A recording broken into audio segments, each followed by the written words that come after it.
दक्षिण कश्मीर के पहलगाम में कायर आतंकियों ने जिन पर्यटकों की जान ली है उनमें एक करनाल का लाल लेफ्टिनेंट विनय नरवाल भी शामिल है।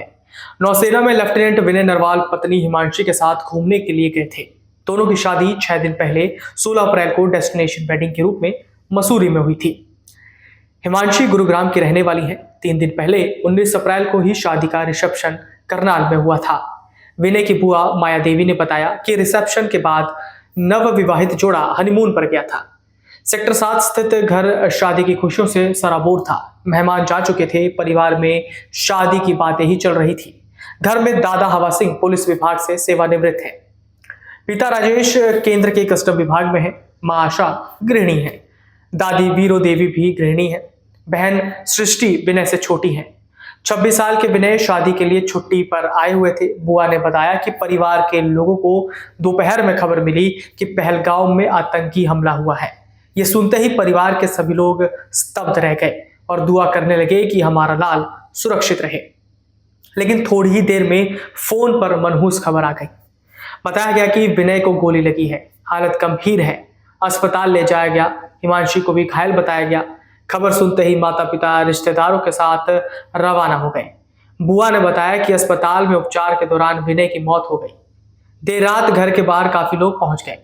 सोशल मीडिया पर हमले के बाद का एक वीडियो वायरल हो रहा है जिसमें दिख रहा है कि लेफ्टिनेंट विनय घायल पड़े हैं जबकि पास बैठी हिमांशी रो रही है। फोटो देखकर लोग भावुक हो गए। उधर देर रात विनय के घर के बाहर भी काफी संख्या में लोग पहुंच गए। हर किसी की आंखें नम नजर आई। परिवार के लोगों ने बताया कि विनय के दादा दादी को सिर्फ इतना बताया गया कि पोते को गोली लगी है और उपचार चल रहा है। दोनों घर के अंदर विनय के लिए प्रार्थना कर रहे हैं। आसपास के लोग अंदर नहीं जा रहे। उनसे कहा गया कि विनय के बारे में और जानकारी दादा दादी को अभी न दी जाए।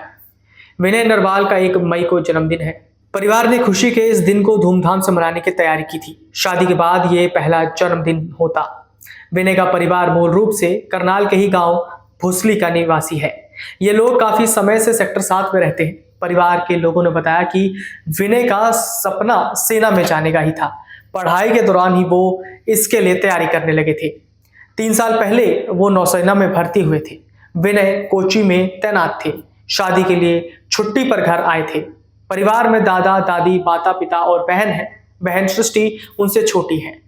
अब आपको बता दें कि करनाल के कई ऐसे जवान हैं जिन्होंने अपना बलिदान दिया है। वर्ष 1962 भारत और चीन को लड़ाई से लेकर पहलगाम आतंकी हमले तक जिले के 30 से ज्यादा जवान और सैन्य अफसर बलिदान हो चुके हैं।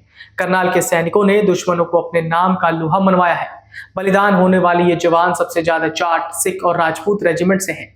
बलिदानों के इस फहरिस्त में अब सेक्टर 7 के विनय नरवाल का नाम जुड़ गया है। जम्मू कश्मीर के पहलगाम में मंगलवार को आतंकियों ने पर्यटकों पर अंधाधुंध गोलियां बरसाकर 26 लोगों की नृशंस हत्या कर दी।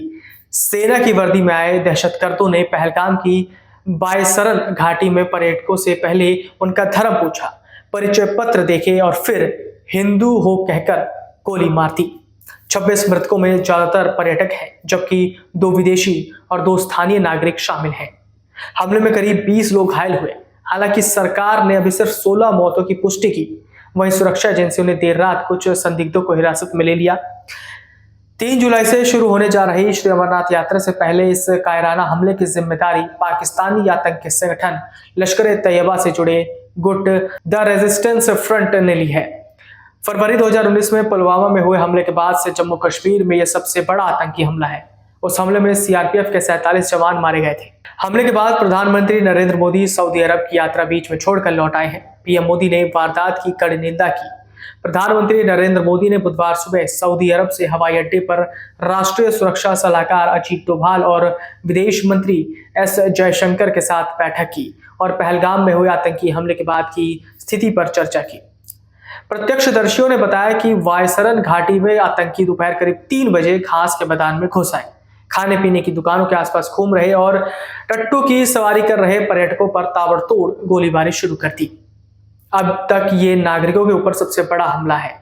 टीआरएफ वही आतंकी गुट है जो डोडा किश्तवाड़ क्षेत्र में सक्रिय था। इसमें स्थानीय मददगारों के भी शामिल होने का शक है। हमले की जांच राष्ट्रीय सुरक्षा एजेंसी यानी एनआईए करेगी।